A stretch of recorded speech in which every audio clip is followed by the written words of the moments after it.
My name is Deepal Solanki. Today I am going to take a topic, cell structure, from your subject science. Now we will introduce what is cell. Cell is the structural and the functional unit of life. Every living organism, either it's plants or animals or microorganism, possess cell for the life. Now, who discovered cell? Cell is discovered initially by the Robert Hooke in the year 1665 on the dead cells that we say a cork cell. Cork cell is a plant cell which is dead in nature. Later on, another scientist called Leeuwenhoek who come and perform the experiment on the living cells. Now, about the types of cells. On the basis of three classification, we can divide the cells, the types of cells. Number one is on the basis of number, the cells are divided into unicellular and multicellular organism. Unicellular organism, as the name suggests uni, that means it is single cell, and as the name suggests multi, that means these having the numerous cells. Now the example of the unicellular is amoeba, and the example of multicellular is humans. If we go on the second classification, this is on the basis of organism. This is divided into two, that is prokaryotes and eukaryotes. Now prokaryotes have an undefined nucleus while the eukaryotes have well-defined nucleus. Now when we go on the third part, on the basis of cell wall persistence, that means they are having the plant cell and the animal cell. Plant cell and animal cell has differentiation. We can more clearly understand by looking at the diagram. This is cell wall. This is only present in the plant cell.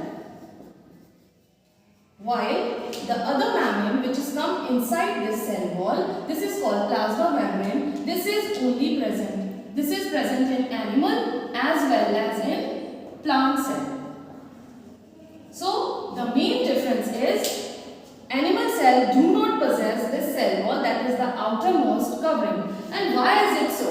Why plant cell is having this outer layer and not the animal cell? This is because the plant cell plant cell has to go through the harsh conditions. Because plant cells do not move, you all know, if we have the harsh conditions like humans can move and take a shelter. And the animals do also the same. They also take the shelter because they have the motion in their body. But plants cannot move. So if plants cannot move, what they will do? They die? No, they will not die. They will take a protective layer that is called as cell wall. Now we will talk about the components of cell. What are the components of cells? There are four major components of the cell. First one is cell wall. As I have already told you, these are present in the plant cells.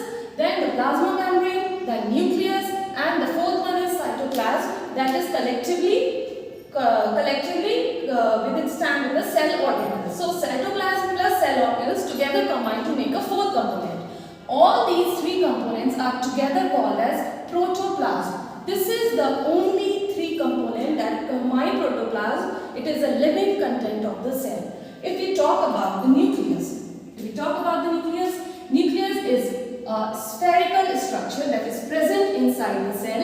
It has a membrane outside that is a semi-permeable membrane.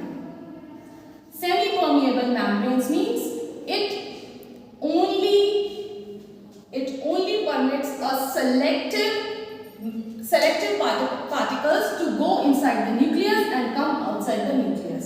So this nuclear membranes have multiple pores. This we call as nuclear pores. This nuclear pores, this is having a liquid inside. This we call as nucleolus.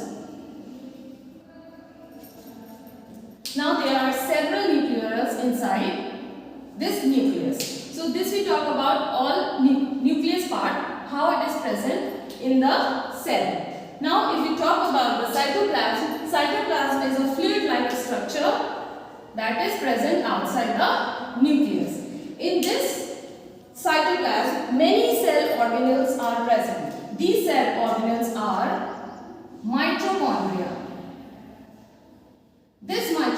idea is powerhouse of the cell. Who gives energy to the cell? This mitochondria gives energy to the cell. So we called it as a powerhouse of the cell.